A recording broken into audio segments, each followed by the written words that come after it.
Buenos días, yo soy Carla Cangemi y le vengo a hablar junto con mis compañeros Marieli González, Aleska Montiel y Juan Carlos Morales sobre intoxicaciones en pediatría. Para entrar en el tema tenemos que saber algunos conceptos básicos. Sustancias tóxicas. Se entiende por sustancias tóxicas cualquier sustancia que es capaz de producir alteraciones orgánicas o funcionales cuando penetran al organismo. ¿Qué son dosis? Es la cantidad de sustancias que ingresa al organismo en un momento dado. La dosis tóxica es capaz de causar una intoxicación. Si hablamos de la epidemiología, tenemos que saber que la intoxicación en pediatría hay muchos tipos de intoxicación. Intoxicaciones accidentales, que se habla de un 70 o un 80% en niños de 1 a 5 años de edad. Hay errores de dosificación, eso es un 10%, y ocurre en niños pequeños por error del adulto al administrar un fármaco. Y hay intoxicaciones voluntarias de un 8 a 9%, son menos frecuentes y más graves y se dan en adolescentes mayores de 12 años. Las vías de ingreso: hay sustancias tóxicas en forma de gas, vapor, polvo, entre otras. También se habla que hay por ingesta de medicamentos tipo psicofármacos, paracetamol y anticatarrales, por una inyección, por picadura o mordedura de algún animal, como pez, serpiente, entre otros. Y son vías, y hay algunas vías que son menos usuales, como son las oculares o las nasales, y pueden ocurrir daños locales severos. Este cuadro se los traigo para explicarles un poco sobre los patrones de exposición a tóxicos en la edad pediátrica. Hay varios tipos de mecanismos, como son no intencional, fin suicida, fin recreacional y errores de dosificación. Si hablamos de no intencional, él tiene una vía de inhalación. La edad es menor de 10 años, el lugar es la casa y los tóxicos más del 50% de monóxido de carbono. No intencional, la vía es de ingesta, la edad es de 1 a 7 años, se da en la casa y se da por medicamentos como paracetamol y productos del hogar. Fin suicida, la vía es de ingesta, la edad es mayor a 12 años, el lugar es la casa y también por medicamentos, sobre todo psicofármaco. El fin recreacional, la vía es ingesta más inhalación, la edad es mayor a 12 años y el lugar es las calles o los bares. Se da por alcohol y drogas ilegales. Y los errores de dosificación: la vía es ingesta, la edad es menor de 2 años, el lugar es la casa y son también por medicamentos como el paracetamol. Muchas gracias. Para continuar con la temática del día de hoy, con intoxicaciones, en este caso hablaremos de intoxicaciones por analgésicos. Dentro de ellos tenemos lo que es el acetaminofén, que es un analgésico y un antipirético, que en dosis terapéutica se calcula de 10 a 15 miligramos kilodosis cada 4 a 8 horas en presentaciones en jarabe de 120 miligramos sobre 5 mililitros, de 150, de 180 miligramos en 5 mililitros. También en presentaciones como gotas pediátricas, que se calcula a 3 gotas por kilo dosis, y en tabletas de 500 miligramos. El acetaminofén es la primera causa de intoxicación medicamentosa accidental y voluntaria, y esta puede provocar insuficiencia hepática aguda. También es considerada la primera causa de intoxicación farmacológica en menores de 5 años. En relación a la fisiopatología, incluye 3 sistemas o 3 vías. Dentro de ellas están la sulfatación, la glucuronización y la oxidación mitocondrial del citocromo P450. Las dos primeras vías, ellas metabolizan el 95% del fármaco y producen moléculas inactivas que secretan a través de la orina, donde se une la molécula NACQ1 con glutatión para ser excretada por la orina. Cuando hay una sobredosis de medicamentos o hay intoxicación de acetaminofén, estas vías se sulfuran. desviándose con mayor cantidad del fármaco hacia la oxidación que se produce por la NACQ1, donde el metabolismo hepático en condiciones normales, que al conjugarse con glutatión y ser eliminado de forma renal, este se agota, por lo que el NACQ1 se liga a moléculas hepáticas y esto es lo que provoca la necrosis centrolobular. Las dosis tóxicas van a depender de la edad y del estado basal del paciente. En pacientes menores de 3 meses, en neonatos y lactantes, se considera de mayor o igual a 75 miligramos kilo. De 3 a 6 meses, mayor o igual a 150 miligramos kilo. En pacientes mayores de 6 meses, 200 miligramos kilo, y en adolescentes y adultos de mayor a 8 gramos. Se considera que la dosis potencialmente tóxica comprende o se establece mayor o igual a 75 miligramos kilo. Hay varios factores de riesgo que inducen a una hepatotoxicidad. La ingestión de acetaminofén en neonatos y lactantes menores de 6 meses con tratamiento farmacológico de inductores del citocromo P450, isoniazidas, carbamazepina, furmonavital, en pacientes con malnutrición, caquexia, hepatopatías, y con tratamientos con fármacos que enlatencen el vaciado gástrico, como los opioides, tratamientos de trastornos alimentarios como anorexia y bulimia y fibrosis quística. Las manifestaciones clínicas se dan por 4 fases. En la fase 1, que corresponde a las 0 horas a 24 horas, el paciente va a estar asintomático o va a presentar náuseas, vómitos, malestar general, diaforesis o anorexia, y esto ocurre a partir de las 6 horas de ingestión. En la fase 2, el paciente pueden desaparecer los síntomas o en el paciente permanece asintomático, pero va a referir hipersensibilidad a la palpación en el hipocondrio derecho. En la fase 3, que corresponde de 48 a 96 horas, las manifestaciones clínicas incluyen anorexia, malestar, náuseas, vómitos, inicio franco de síntomas de insuficiencia hepática o renal. En la fase 4, que corresponde de 4 a 2 semanas, hay una evolución progresiva hacia un coma hepático o renal. En el diagnóstico se debe realizar una anamnesis en la cual se debe conocer la dosis ingerida o la probable dosis que se ingirió, además del tiempo transcurrido en que se ingirió el fármaco. Se debe realizar estudios complementarios que van desde hemograma, electrolitos, tiempos de protrombina, perfil hepático, función renal y los niveles sanguíneos de paracetamol a partir de las 4 horas de ingesta a través del monograma de Rusman-Matthews, que evalúa los niveles séricos del paracetamol en el tiempo de ingesta del fármaco. El tratamiento se puede realizar lo que es la descontaminación activa a través del carbono activo calculado en 1 gramo por kilo.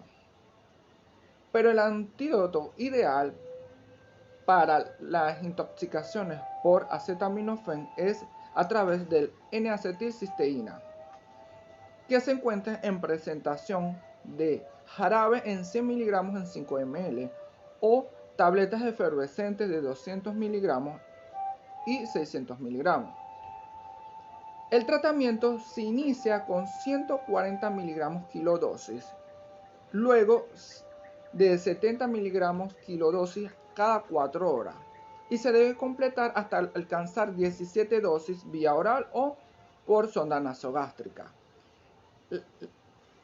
El antídoto N-acetilcisteína actúa como precursor del glutatión, por lo que este favorece la eliminación del metabolismo tóxico. Otras de las intoxicaciones tenemos por analgésicos, como es el ibuprofeno.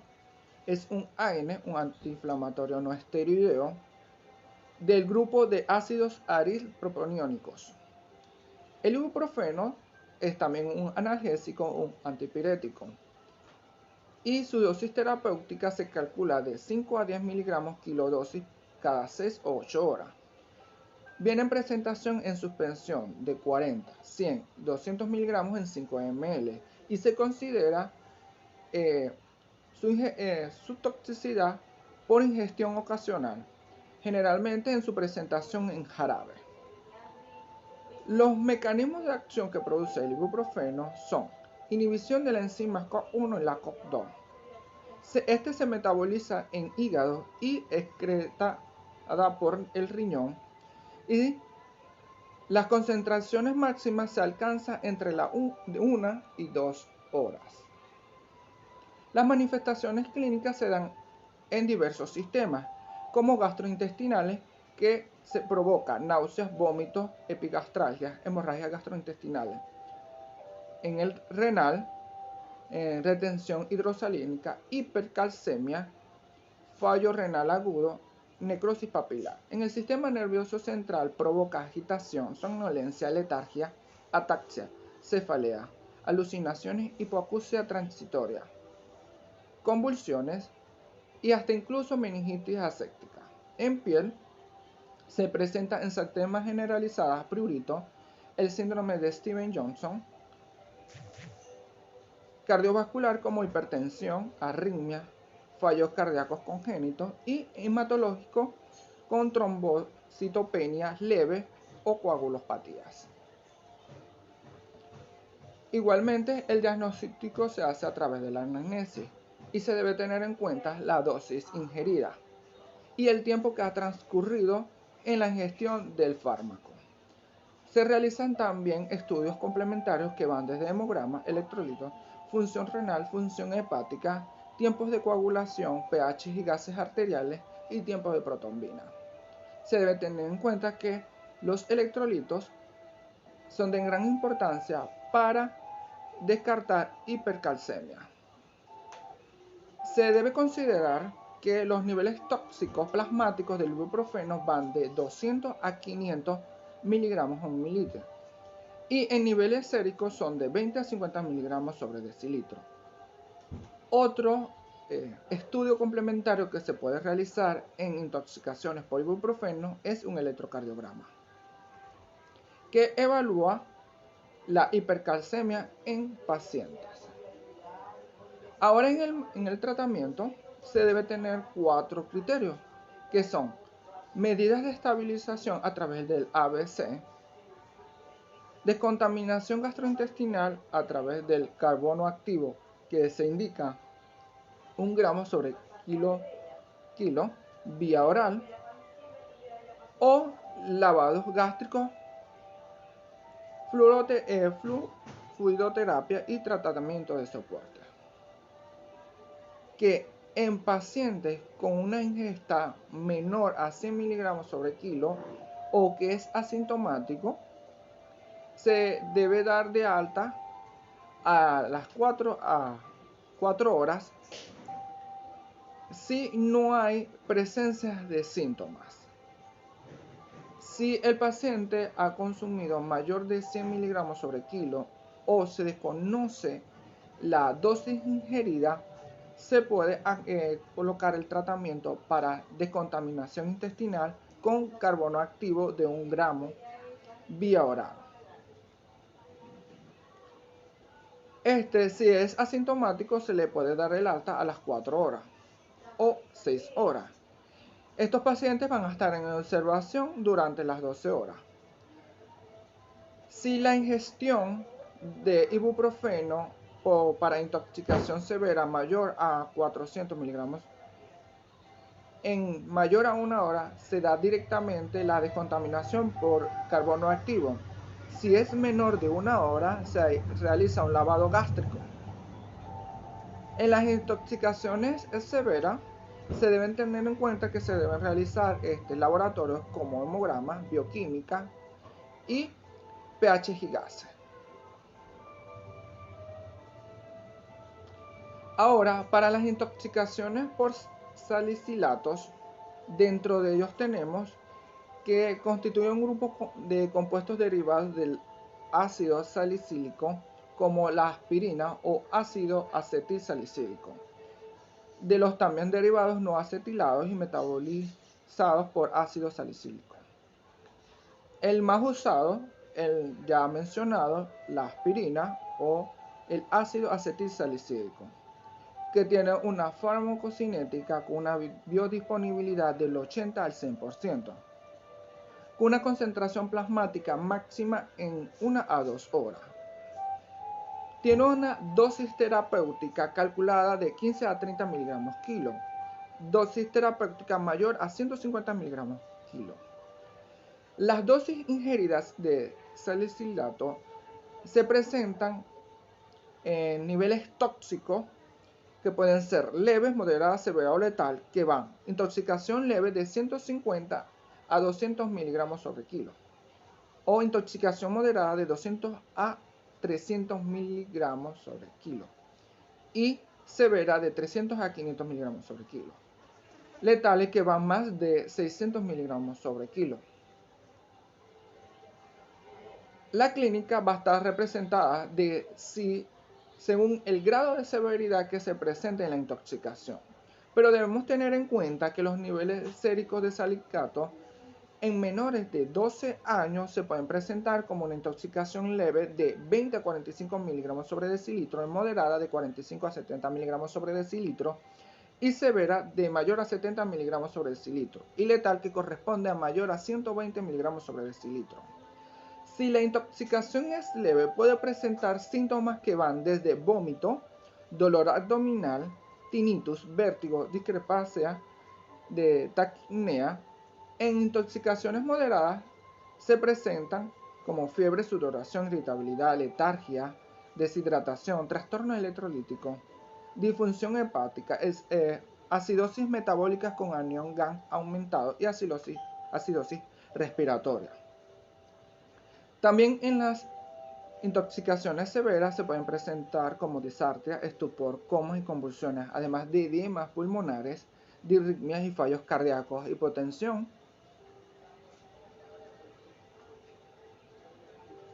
Ahora vamos a hablar un poco sobre las alteraciones del equilibrio ácido-base, donde hay aumento de este metabolismo. Hay se da por una hiperventilación y lo que provoca una alcalosis respiratoria. O cuando hay bloqueo a nivel celular, el metabolismo que se provoca es un metabolismo anaeróbico, conduciendo así a una acidosis láctica, más un metabolismo de los ácidos grasos es lo que induce a una cetoacidosis, y esto es lo que provoca la acidosis metabólica con anión K aumentado sin brecha osmótica. En el sistema nervioso central, el salicilato es ionizada y provoca acidemia, donde no es ionizante, pero aumenta en concentraciones y afecta el sistema nervioso central. En su diagnóstico se realiza a través de la anamnesis y se debe investigar antecedentes de ingestión de salicilato, las dosis y el tiempo que ha transcurrido en la ingesta de este medicamento. Además, se debe realizar un diagnóstico diferencial con otras patologías como que causen acidosis metabólica o alteración del sistema nervioso central, como por ejemplo la diabetes.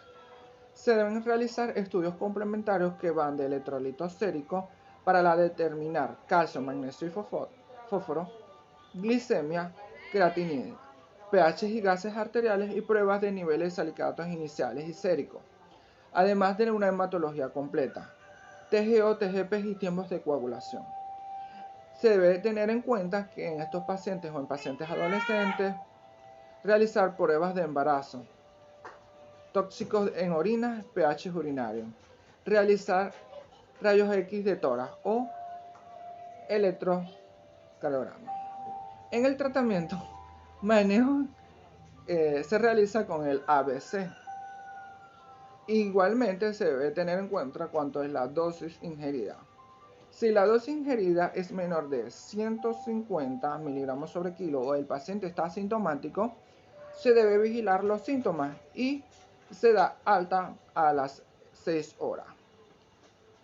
Si el paciente tiene una dosis ingerida mayor a 150 miligramos sobre kilo o es desconocida, se utiliza lo que es la descontaminación por carbono activo, que es vía oral 1 gramo kilogramo.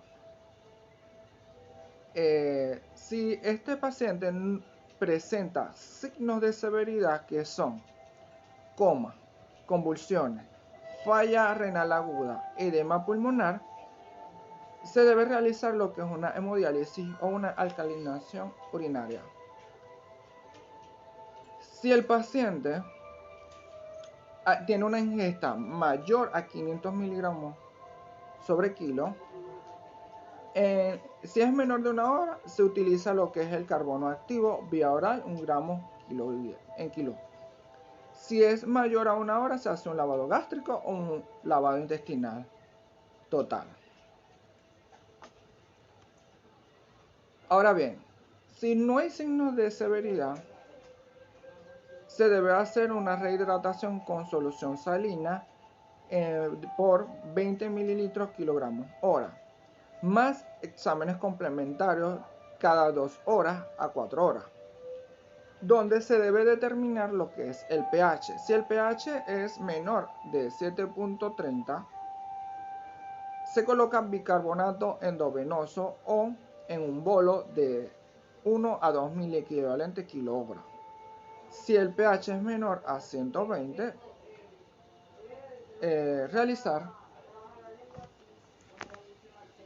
se debe considerar una hemodiálisis. Ahora bien, si los niveles de salicatos son menores de 20 a 30 miligramos sobre decilitro, se debe vigilar si hay síntomas o si no se da el alta médica. Pero si no, los niveles no disminuyen, se debe suministrar el carbono activo vía oral 0,5 a 1 gramos kilo. En este caso, si la intoxicación es de 30 a 49 miligramos sobre decilitro, se rehidrata y monitoriza la diuresis y el balance hídrico. Luego se hace una alcalinización urinaria. Si es una intoxicación moderada que va de 50 a 79 miligramos, se realiza directamente una alcalinización urinaria. Si la intoxicación es severa, mayor a 60 miligramos sobre decilitro, se realiza una hemodiálisis y luego se hace una alcalinización urinaria. Y que se debe estar reportando a través del laboratorio los niveles de salicatos en salicilatos de 2 a 3 horas, hasta que se reporten valores de menor de 20 a 30 miligramos sobre decilitro. Entonces, en lo anteriormente hablado, se debe tener en cuenta que se deben realizar medidas de estabilización a través del ABC y, si el paciente lo requiera, intubación. La descontaminación gastrointestinal, como lo ya he nombrado, a través del carbono activo, que se puede dar una dosis única vía oral de 1 gramo kilo cada 2 a 4 horas, o dosis múltiple, 4 dosis vía oral de 0.5 a 1 gramo kilo por cada 3 horas. Se hace una reposición de volumen intravascular a través de la fluidoterapia de 1,5 a 2 veces de los requerimientos basales, y se debe vigilar la diuresis de 2 mililitros sobre kilo hora, corregir anomalías electrolíticas o de glicemias que surjan. La alcalinización urinaria se maneja a través de solución de destroza del 5% con 50 a 100 miliequivalentes sobre litro de bicarbonato de sodio o y cloruro de potasio de 20 a 40 mil equivalentes sobre litro. Y en esto se debe mantener el pH urinario, que debe estar de 7.5 a 8.5, el potasio sérico de 4 a 4.5 mil equivalentes sobre litro y un pH sanguíneo de 7.40 a 7.50 con un máximo de 7.55. Además, en la hemodiálisis, si los niveles séricos de salicatos son mayores a 100 miligramos sobre decilitro, y en pacientes con acidosis metabólica severa, refractaria u otros trastornos hidroelectrolíticos severos, con pacientes también con fallo renal, que estén en coma o convulsiones incontrolables y el deterioro clínico progresivo. Se puede realizar un tratamiento de soporte a pacientes con sangrado con vitamina K endovenoso 2,5 miligramos con dosis máxima de 10 miligramos. O en pacientes que hayan convulsionados o que tengan convulsiones con benzodiazepina, que la primera elección es diazepam endovenoso de 0,3 miligramos sobre kilo. Una alternativa que se puede utilizar es la difenhidroitoína endovenoso 20 miligramos sobre kilo. Seguimos hablando sobre las intoxicaciones. Mi nombre es Marieli González y hablaremos sobre las intoxicaciones por opioides. Bueno, los opioides son fármacos analgésicos utilizados para el tratamiento del dolor agudo o crónico. Entonces, derivados del opio sintético y semisintético. El mecanismo de acción. Tenemos los receptores de opioides. ¿Dónde están? A nivel periférico, a nivel central, a nivel de médula y cerebro. ¿Dónde es más importante? A nivel central. La neurona transmite el dolor a otra neurona, neurotransmisor. Va a activar ingreso de calcio y libera neurotransmisores. Glutamato, aspartato, va a haber dolor. ¿Dónde actúan los opioides? Ellos actúan en el postsináptico como en el presináptico. Ahí tenemos receptores. Entonces tenemos los receptores mu, los receptores kappa y los receptores delta. El opioide llega, se une al receptor, desencadena efectos en el receptor, como lo podemos ver allí en el receptor mu, efectos analgésicos, euforia, depresión respiratoria, miosis y opioides similares a la morfina. El receptor kappa es también analgésico, efectos psicomiméticos, disforia, miosis, depresión respiratoria y sedación.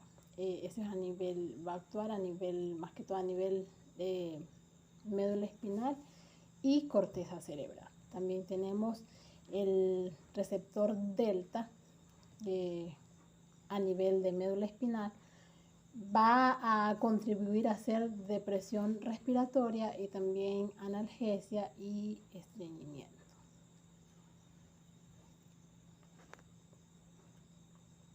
Tenemos la clasificación, ahí podemos ver los agonistas puros, los antagonistas puros, los agonistas parcial y los antagonistas. Los antagonistas agonistas. Ahí tenemos, ¿verdad?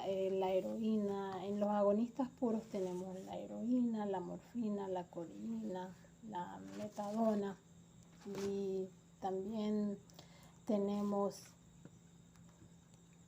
meperidina, loperamida, fentanilo, y en los agonistas puros nexolona, naltrexona, y en los agonistas parciales tramadol. Bueno, entonces, ¿qué es un agonista puro? Un agonista puro va a estimular puramente un solo receptor. Morfina, por ejemplo, estimula el receptor mu, produciendo analgesia y sedación. Los agonistas puros, ¿verdad?, son fármacos predilectos para un solo tipo de receptor. Ahora, ¿cuál es el más importante? El receptor mu, porque nos da más efectos adversos. Llega el antagonista puro, inhibe el efecto farmacológico y va a haber reversión de la sedación, de los efectos de los agonistas puros.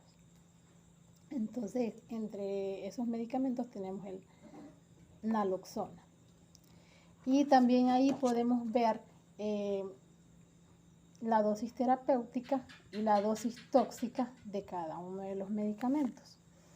Ahí tenemos el de la morfina, que es la dosis terapéutica es de 0,05 a 0,2 miligramos kilogramos dosis. La dosis tóxica es de mayor a 5 miligramos kilogramos día. Tenemos la codeína 0,5, la dosis terapéutica 0,5 a 1 miligramos kilogramos cada 4 a 6 horas.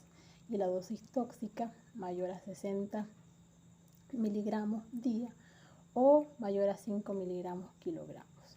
Tenemos el fentanilo, que es la dosis terapéutica es de 3 a 6 microgramos kilogramos cada 1 a 2 horas. Y la dosis tóxica mayor a 5 microgramos kilogramos. El tramadol está también la dosis terapéutica de 1 a 2 miligramos kilogramos cada 6 a 8 horas. Y la dosis tóxica es de 8 miligramos sobre kilogramos. Bueno, ahora tenemos las manifestaciones clínicas. Entonces, en las manifestaciones clínicas a nivel cardiovascular, que es lo que vamos a encontrar: hipotensión, hipoxia, vasodilatación cerebral, alteraciones en el electrocardiograma, repolarización en la onda T. A nivel gastrointestinal, náuseas, vómitos. A nivel genitourinario, retención urinaria, insuficiencia renal, mioglobinuria. En cutáneos, prurito. Y a nivel muscular, rigidez muscular, rabdomiólisis. Psiquiátricos, disforia, euforia, confusión, delirio y alucinaciones. Ok. Tenemos en el diagnóstico, vamos a tener alteraciones del estado de conciencia. Tenemos la frecuencia respiratoria que va a estar aumentada, miosis, historial de abuso de evidencia, signos de venopunción. Antídoto revierte los síntomas. Entonces, en los estudios complementarios tenemos los de laboratorio, pH y gases arteriales, el hemograma, tenemos el lonograma, y también tenemos el CPK, que es la creatinina fosfoquinasa. La creatinina fosfoquinasa. Y también examen toxicológico de orina, el electrocardiograma y el rayos X de tórax. Bueno, llegamos al tratamiento. Ahora vamos con el tratamiento, el manejo. Primero que todo, la estabilización del ABCDE.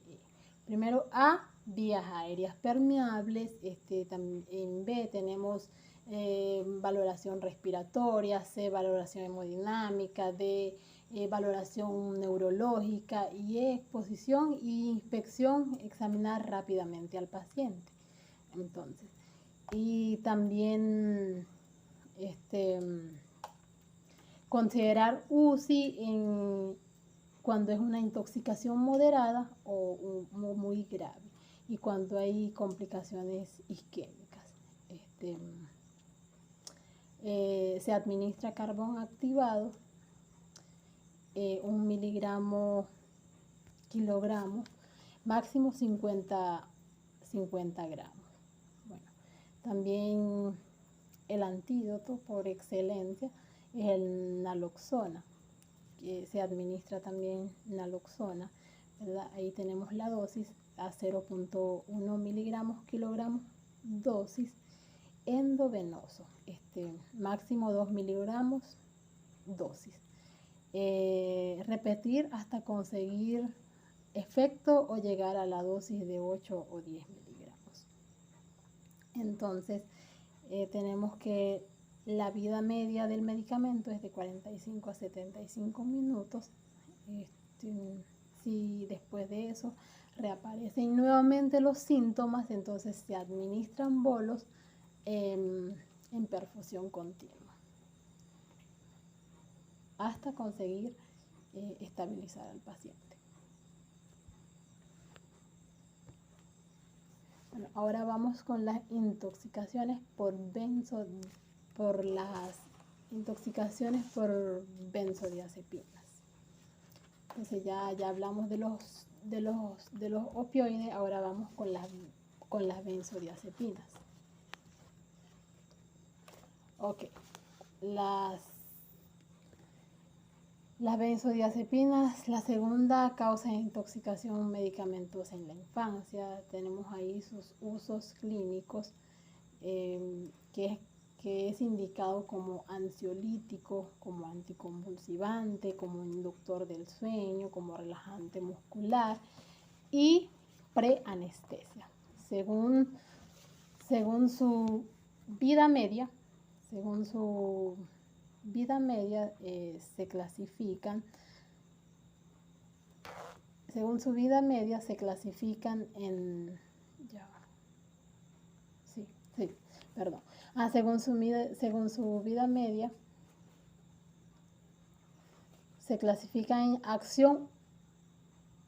acción ultra corta. Tenemos triazolam, midazolam, ketazolam, que su vida media es menor a 5 horas. La de acción corta es alprazolam, bromazepam, lorazepam. Su vida media es de 5 a 20 horas. Tenemos también la de acción intermedia, que es clonazepam, clorazepato, lometazepam y loprazolam, que su vida media es de 20 a 40 horas. También tenemos la de acción larga, diazepam y flunitrazepam, que su vida media es mayor a 40 horas. Entonces, la aparición de los síntomas de la intoxicación y severidad, duración, dependen de la vida media de la benzodiazepina ingerida.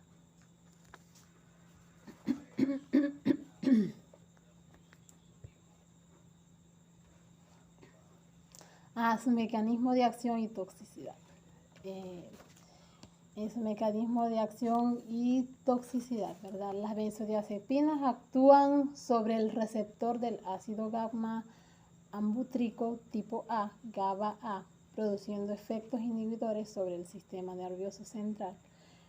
Las benzodiazepinas no imitan al GABA, sino que potencian la acción. Entonces se unen al receptor GABA, favoreciendo el efecto inhibidor del GABA sobre el sistema nervioso central, y va a haber mayor gravedad si se consumen con otros fármacos o sustancias.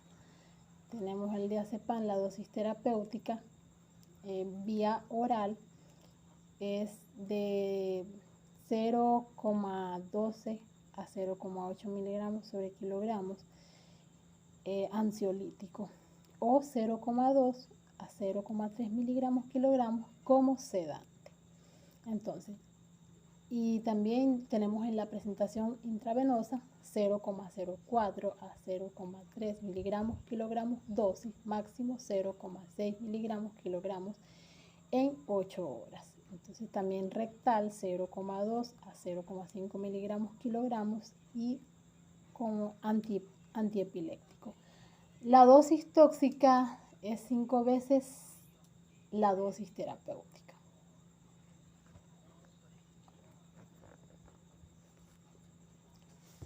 Entonces, ahora vamos a hablar sobre la clínica. por intoxicación por benzodiazepinas. Vamos a ver un paciente con ataxia, con disminución del nivel de conciencia, clínica severa, depresión del centro respiratorio, bradicardia, hipotensión, entre otros. Puede haber alucinaciones, somnolencia, hiporreflexia, agitación. En el diagnóstico tenemos claro, como siempre, se debe hacer una buena historia clínica, la anamnesis, el examen físico, análisis de tóxicos en orina, no diferencia entre su uso terapéutico y si hay sobredosis. Y también analítica sanguínea con gasometría cuando hay depresión respiratoria, más oximetría de pulso. Seguimos. Llegamos a lo que es el manejo.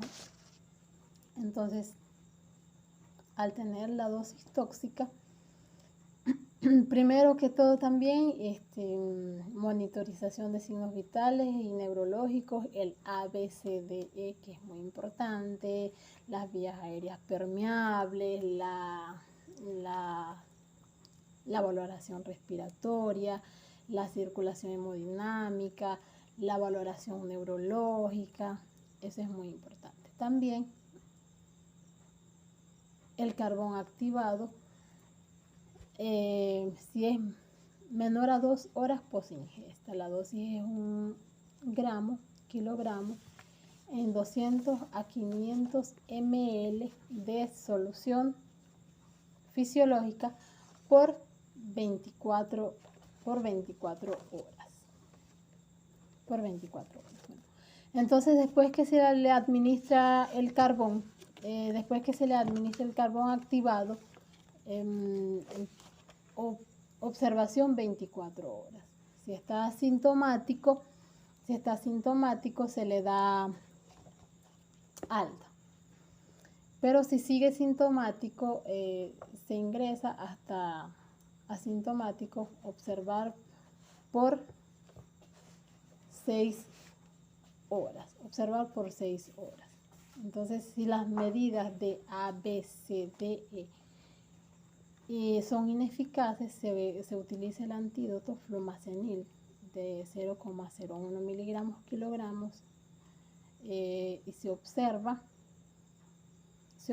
por 6 horas. Entonces,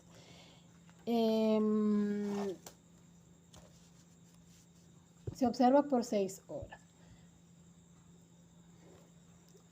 Si no hay respuesta, se le administran bolos de 0.3 miligramos, dosis máxima de 1 miligramo hasta que desaparezca el coma.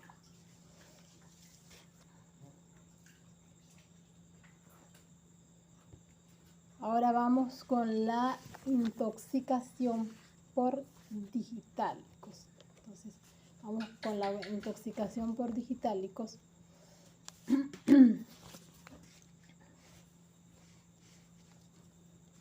Ok.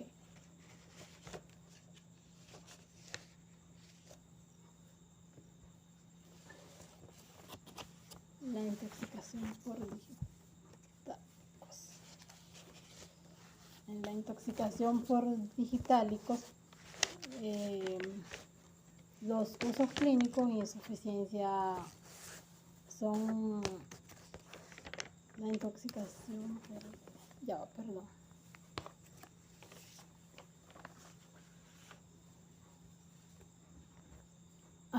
la intoxicación por utilizados en el manejo de la insuficiencia cardíaca por su capacidad de mejorar la contractilidad miocárdica. Bueno, sus usos clínicos: insuficiencia cardíaca, inotropos positivos, y como también para la fibrilación auricular como cronotropismo negativo.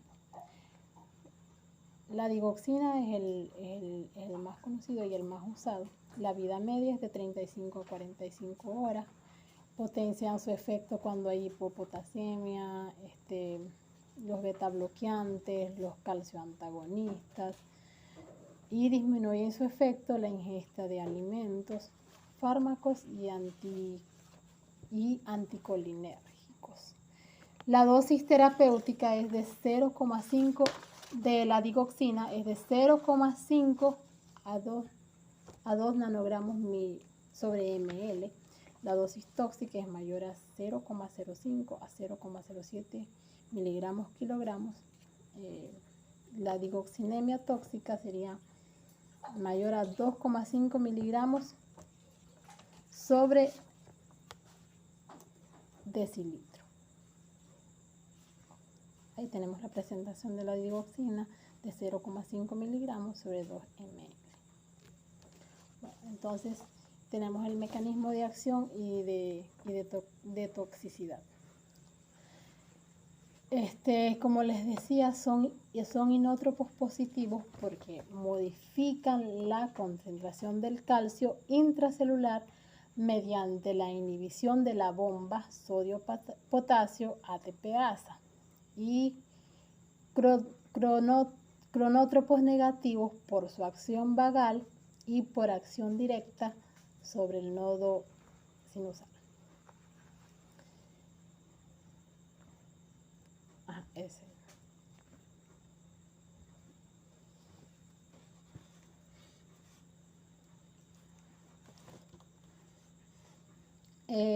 Tenemos la clínica de las intoxicaciones agudas. Tenemos los síntomas gastrointestinales, que va a haber vómito, diarrea, dolor abdominal, náuseas. Tenemos los síntomas neurológicos, va a haber letargia, confusión, convulsiones, normopotasiemia e hiperpotasiemia son indicadores de gravedad. Entonces, las intoxicaciones crónicas, tenemos síntomas gastrointestinales, igual náuseas, vómitos, anorexia, pérdida de peso, síntomas neurológicos, delirio, confusión, alucinaciones, trastornos de la visión, parestesias, normopotasemia o hipopotasemia. Y en la repercusión cardíaca vamos a tener trastornos del ritmo, hipotensión arterial, shock cardiogénico, alteraciones en el electrocardiograma. Eso es lo que vamos a encontrar a nivel cardíaco. Bueno.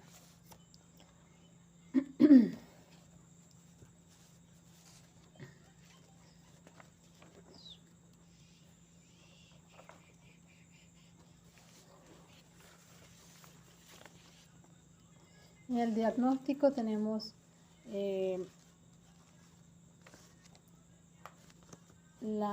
como también en las otras, una buena historia clínica, la anamnesis, el examen físico, el electrocardiograma, niveles de digitálicos en sangre,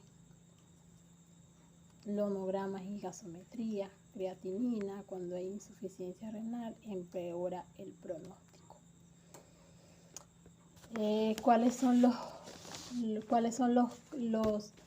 criterios de ingreso? Se le da alta domiciliaria a aquel que fue una exposición accidental y sin síntomas tras las 12 horas. Ingreso en planta, intoxicación crónica con fines autolíticos. Ingreso en UCI si hay signos y síntomas de intoxicación, cuando hay signos de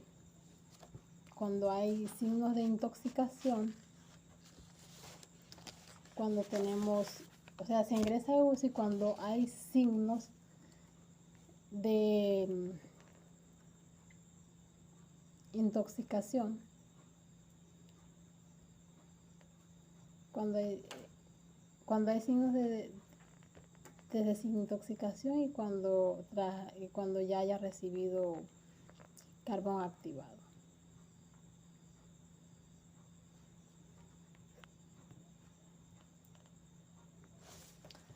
Ahora tenemos el manejo de la intoxicación por los digitálicos.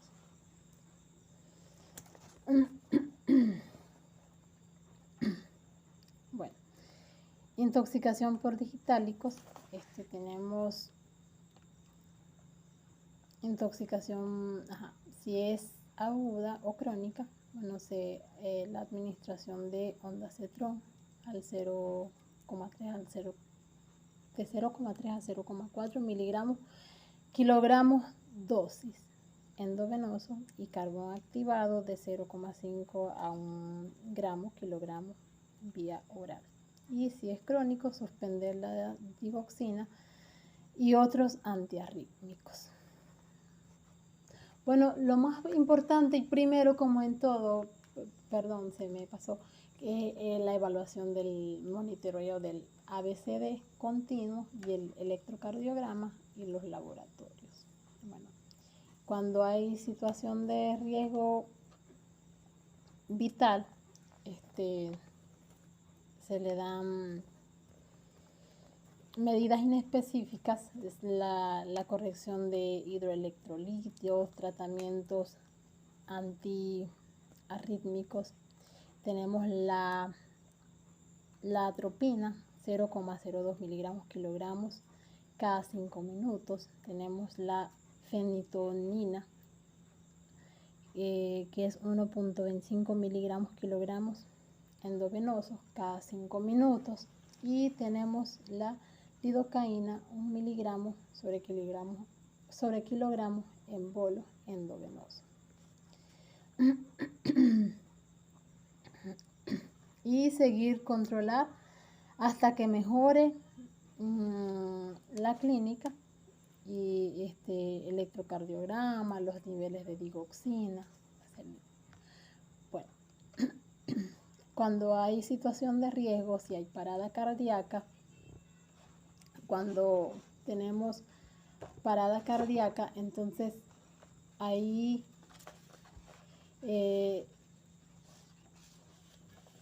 se le administra al paciente cuando tenemos parada cardíaca, se le administra anticuerpos antidigoxina, 200 miligramos cuando es menor de 20 kilogramos, 400 miligramos cuando es mayor, cuando el peso es mayor a 20 kilogramos. Entonces, si no hay parada cardíaca, calcular la dosis con nivel en sangre de digoxina. Cuando es calculable, se aplicaría esa fórmula que es de número de viales igual a cantidad por día por peso más 100. Entonces,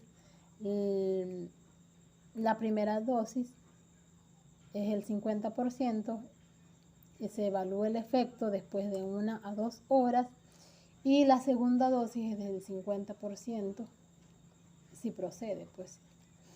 Bueno, y cuando los niveles de digoxina en sangre no son calculables, entonces la dosis inicial es de 10 viales, cada vial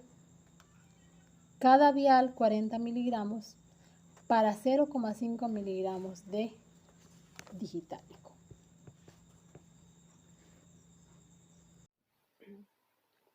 Mi nombre es Aleska Montiel y siguiendo con el tema de intoxicaciones, yo les vengo a hablar sobre la intoxicación sobre los cáusticos, hidrocarburos y órganos fosforados. Entonces decimos que la intoxicación es por cáusticos. Los cáusticos son sustancias capaces de producir una quemadura en el tejido con el que él contacta. Entonces, las intoxicaciones por cáusticos son las intoxicaciones más frecuentes en pediatría. Debido a su intensidad y localización, va a depender de diferentes factores. El factor más importante aquí va a ser el pH. Entonces, las sustancias que más contienen un pH ácido y un pH alcalino, vamos a comenzar con el pH ácido. Entonces, van a ser sustancias con pH inferior a 3, que afectan al estómago y ocasionan necrosis de tipo coagulativa, lo que va a llevar a la formación de una escara. Estos tipos de cáusticos van a ser cloro, soda, cáustica, detergente lavavajilla, desengrasante de cocina y entre otros. Con un pH alcalino, lo cuales van a ser sustancias con pH superior a 11, los cuales van a lesionar el esófago y van a producir una necrosis de tipo colifactiva, que van a penetrar la profundidad. Entonces, entre ellos tenemos los limpias sanitarios, destapacañería, antioxidantes y ácido muriático. Seguimos con la clínica. Entonces, el paciente va a presentar la clínica de tipo disfagia, cialorrea o dinofagia, rechazo de la alimentación, vómitos, va a presentar hematemesis, dificultad respiratoria, va a presentar 3 o más de estos síntomas. Entonces, a nivel de ojos, el paciente va a tener queratoconjuntivitis y leucoma. A nivel de boca va a tener dolor, odinofagia, una necrosis blanquecina, una necrosis con sangrado, va a tener náuseas. En la piel, el paciente va a presentar eritema, vesículas, edema. Por inhalación, va a tener una tos muy irritativa, va a presentar broncoespasmo, riesgo de edema de pulmón, disnea y ronquera. Tenemos la perforación, lo que va a llevar a una perforación esofágica y el paciente va a presentar shock. Tenemos las secuelas, entonces, los cuales van a ser estenosis esofágica de 4 a 6 semanas, una disfunción motora, una falla hepática, lo cual también nos va a llevar a una falla hepática y una falla renal. Con respecto al diagnóstico, ¿qué vamos a hacer en la urgencia? Primero, un soporte vital y estabilización. Mantenimiento de la vía aérea, vamos a administrar oxígeno, intubación precoz si hay síntomas respiratorios y una canalización de vía venosa. Vamos a tener administración de fluido. Importante identificar el producto, qué componentes, concentración, cantidad, la cantidad ingerida, el tiempo de contacto. Vamos a tener que realizar una exploración física, evaluar las lesiones orofaringeas y descartar los signos de perforación que pueda tener el paciente. Con respecto al diagnóstico, vamos a tener que realizar una hematología completa, leucocitosis, hemólisis, anemia y coagulopatía. Con respecto a estos estudios complementarios, también se realiza pH, gases, ionograma, magnesio y calcio, que lo vamos a ver en intoxicaciones por oxazalato. También urea creatinina para ver la insuficiencia renal secundaria al shock y hemólisis. Un pH de saliva normal entre 6 y 7, unos rayos X de tórax y abdomen para descartar neumotoras o perforaciones.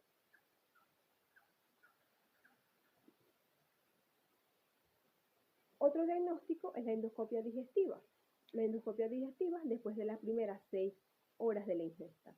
Una vez descartada la perforación y en condiciones hemodinámicas estables, y no más allá pasadas las 24 y 48 horas. Entonces, vamos a tener una escala aquí donde va a presentar el grado de la lesión. Entonces, grado 0 va a ser en la lesión va a ser ninguna. 1 va a tener un edema epidemia de mucosa. Una lesión 2A, un exudado de erosiones y úlceras superficiales, hemorragia. Una lesión 3B, 3A va a presentar ulceraciones profundas o circunferenciales. Unas lesiones de tipo 3A va a presentar pequeñas áreas de múltiples ulceraciones y necrosis. Y una lesión 3B, necrosis, una necrosis extensa.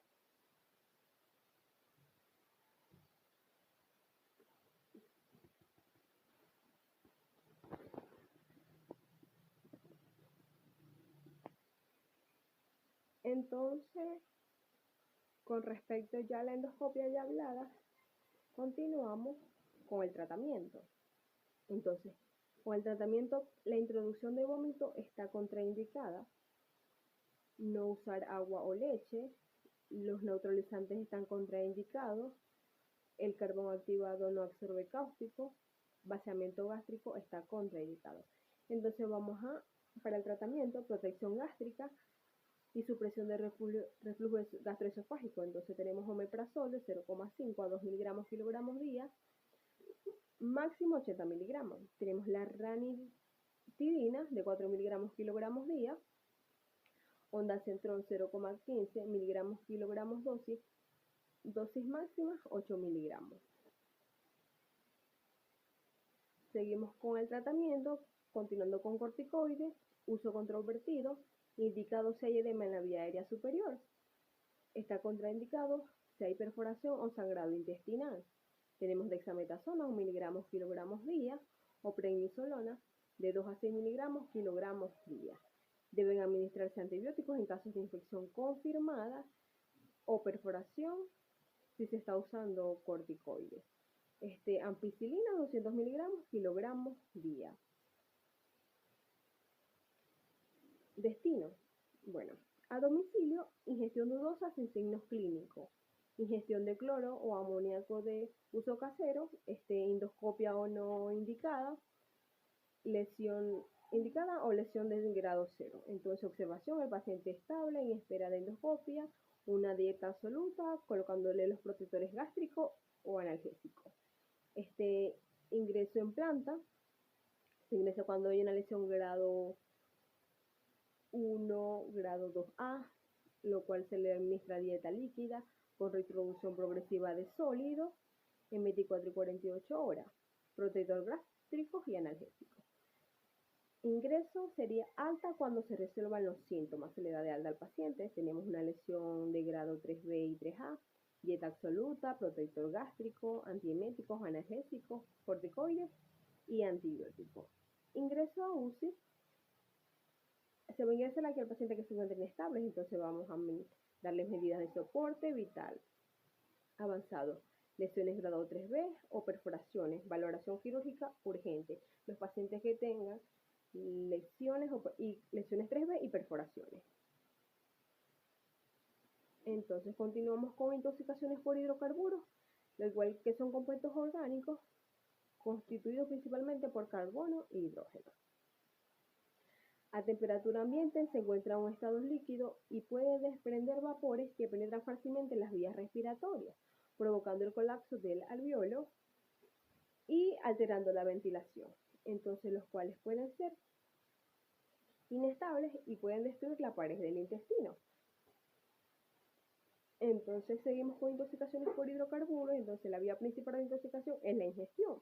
En el caso de niños pequeños, los adolescentes intencionalmente inhalan los vapores de pegamentos, de pinturas, disolventes, entre ellos como pueden ser la gasolina, para conseguir un estado de embriaguez.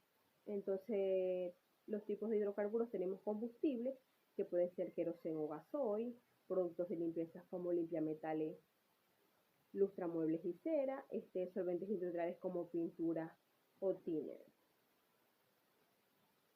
Con respecto a la clasificación, tenemos hidrocarburos alifáticos, que pueden ser metano, propano, butano, gasoil, aguarra, thinner, pequeñas cantidades de hidrocarburos, los cuales ellos van a tener escasa absorción gastrointestinal.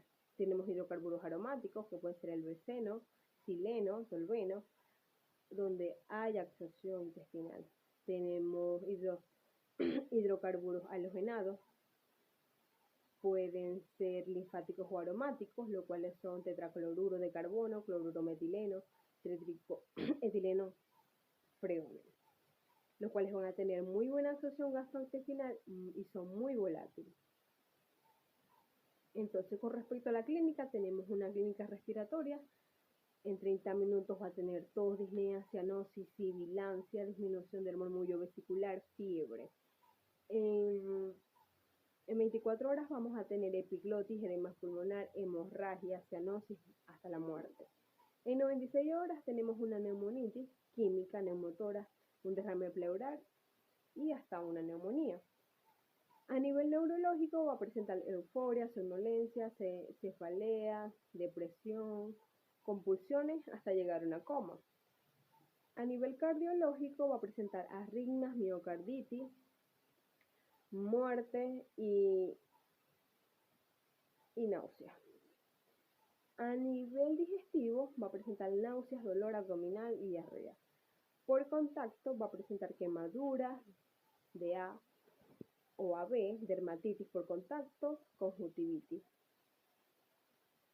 Con respecto a las medidas generales, ABCD, soporte vital básico, exámenes complementarios como la RX de tórax, hemograma, gasometría, también perfil hepático, perfil renal, electrocardiograma y revisión oftalmológica. Tenemos una medida superficiales y específicas, que son intoxicación por inhalación, retirar del ambiente, nebulizar con oxígeno al 100%. Tenemos intoxicación por contacto cutáneo, lavado con abundante agua durante 10 o 15 minutos, tratamiento local de la lesión. Intoxicación ocular, tenemos un lavado abundante durante 6 y 10 minutos y de consulta con oftalmología para tratar las lesiones. Seguimos con intoxicación por ingestión, que sería ingesta no intencional de 1 ml sobre kilogramos. Entonces, no provocar los vómitos, no hacer lavados drásticos ni administrar carbón activo, quitar la ropa para lavar la piel y la boca contaminada, mantener en ayuno por 6 horas. Asintomático, o sea, hay que tener un control ambulatorio, mandar a hacer unos rayos X de tórax y un hemograma. Tenemos ingesta intencional, lo cual se va a dar un vaciamiento gástrico. Si la ingesta no es cuantificada o si fue mayor a 1 ml, 1 kilogramo y no hubo vómito. Entonces tenemos las aspiraciones gástricas que pueden ser posibles con intubación endotraqueal y una hospitalización para mantener un control. Entonces seguimos con las intoxicaciones por órganos fosforados.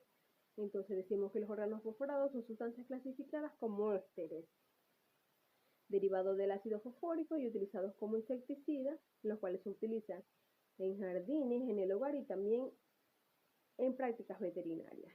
Entonces su presentación es más frecuente en forma líquida. La intoxicación ocurre luego de la exposición dérmica, respiratoria y su ingestión.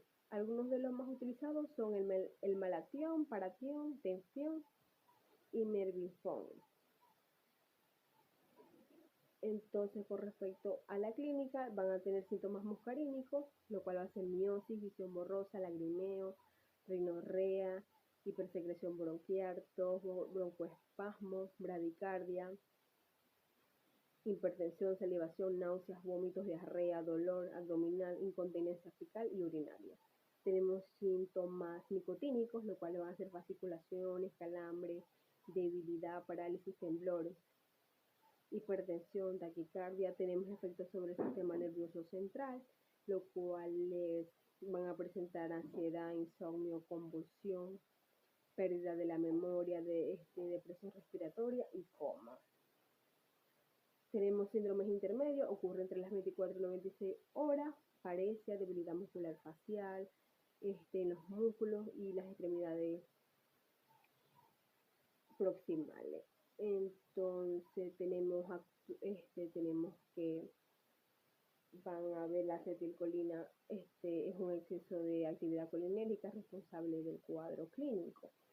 Vamos a seguir con el tema, con el diagnóstico. Vamos a tener clínico, si está confirmado reducción de la actividad de la acetilcolinesterasa plasmática, menos del 60% de lo normal. Y la intraeritocitaria va a ser el menor del 50%. Otros van a ser hemogramas, bioquímica, gasometría, CPK, un electrocardiograma y una rayos X de tórax. Con respecto al tratamiento, monitorización cardiopulmonar, registro continuo de electrocardiogramas y signos vitales, medidas de soporte vital, oxígeno al 100%, ventilación. Entonces vamos a tener una descontaminación cutánea y ocular, descontaminación gastrointestinal en el caso de ingesta, lavado gástrico solo en las primeras horas cuando la cantidad sea abundante. Carbón activo, 1 gramo kilogramo en las primeras horas tras la ingesta. Seguimos con el tratamiento, tiene que ser vía oral, endovenosa, intramuscular. Una dosis de 0,5 miligramos kilogramos. Doblar la dosis cada 3 a 5 minutos hasta que cesen los síntomas o signos muscarínicos pulmonares, secreción respiratoria y broncoconstricción. No son marcadores de taquicardia ni la midriasis, así como tampoco la contraindicación de uso de atropina. Mantener la atropinización con dosis repetidas durante un periodo de 2 a 12 horas. Después puede ser disminuida cuando los síntomas se mantengan estables durante 6 horas. Tenemos la paralidoxima. Es un reactivador de la colinesterasa, eficaz para los síntomas nicotínicos por vía intravenosa o intramuscular a una dosis de 25 a 50 miligramos kilogramos día, diluida en 50 de solución. Pasar en 30 minutos, puede repetirse la dosis después de 1 a 2 horas y luego cada 6 a 12 horas, según la gravedad del caso. Diazepam para tratar las convulsiones. Está contraindicado la morfina, succinilcolina, teofilina, fenotiazina, reserpina y fixoximina. Con respecto al destino, el ingreso. Se da una observación durante 72 horas para asegurarse de que los síntomas no reaparezcan cuando se retira la atropinización. Deben establecerse de inmediato.